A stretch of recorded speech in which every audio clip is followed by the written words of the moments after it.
Lalpa nangin mi en chhuak la ka thinlung le rilru nei la Suahsualna reng emo idu angin ti thianghlim Nitin thlemtu chuan min do chi hian ka reng ngai chang lo hian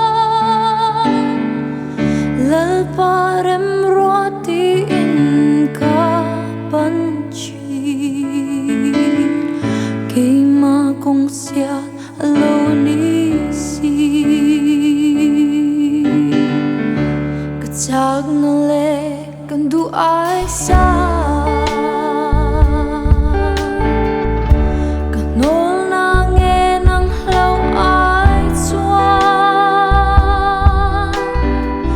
har sa in na chang om chin ma sela kalom ze lang nang ma a chuan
say